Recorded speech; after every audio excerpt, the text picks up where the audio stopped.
Fish farming is one of the most efficient ways to produce protein, but there is a critical limitation: feed. Many aquaculture systems depend on formulated feeds that include ingredients derived from wild fisheries and agricultural crops. This creates a contradiction. Can fish farming be sustainable if it depends on external resource systems that are already under pressure?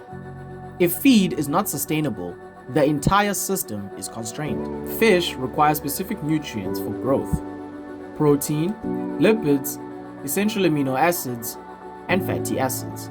Traditionally, these nutrients have been supplied through fish meal and fish oil, derived from wild-caught fish.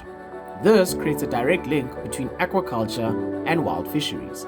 At the same time, plant-based ingredients such as soy are increasingly being used, but these introduce new considerations: land use, water use, and competition with human food systems. So feed operates as a resource conversion system. Inputs are sourced from external ecosystems and then converted into fish biomass. The efficiency of this conversion determines overall sustainability. An example of this problem comes from West Africa, particularly in Senegal and Mauritania. Fish meal production relies heavily on small pelagic species such as sardines and anchovies. These fish are then harvested in large volumes specifically for feed. It can take 4 to 5 kilograms of wild fish to produce 1 kilogram of fish meal. And secondly, small pelagic fish are key to marine food webs. Their removal affects predator species and ecosystem stability.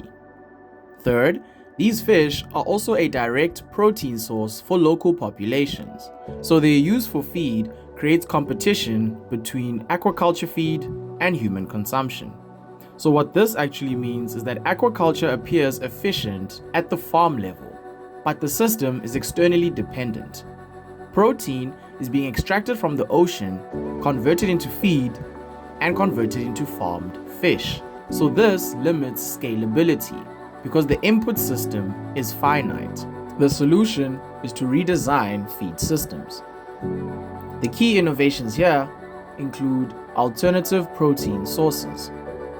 Insects, microbial proteins, and algae-based ingredients provide nutrient-dense alternatives. Secondly, improved feed efficiency. By optimizing feed formulations, it reduces the amount of feed required per unit of fish produced. Thirdly, another innovation is nutrient precision. By matching feed composition closely to species requirements, the farmer is able to reduce waste and improve feed conversion. And finally, the use of circular resources. Here, they use byproducts from other industries to reduce pressure on primary resource systems. The objectives with these innovations are clear: decouple aquaculture feed from finite and competing resource systems. This was observed in South Africa, particularly companies such as AgriProtein. This company utilizes black soldier fly larvae to produce high-protein feed ingredients.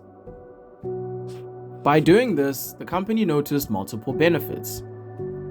Because insects convert organic waste into protein with high efficiency.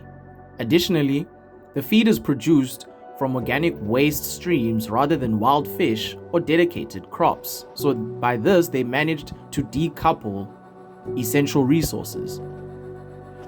Furthermore, insect meal provides essential amino acids suitable for aquaculture diets. And finally, they managed to circulate the system. By taking waste and converting it into insect biomass, they then produced feed. So what this actually means is that the system shifts from being extractive to being circular. Feed is no longer dependent on wild fisheries or high input crop systems. So this removes the primary bottleneck to scaling the aquaculture industry sustainably. Aquaculture has the potential to be one of the most sustainable protein systems, but that potential depends on feed. If feed systems rely on limited or competing resources, aquaculture cannot scale sustainably. If feed systems become efficient and circular, aquaculture becomes far more viable. So the defining constraint is not water, it is not space, but rather feed.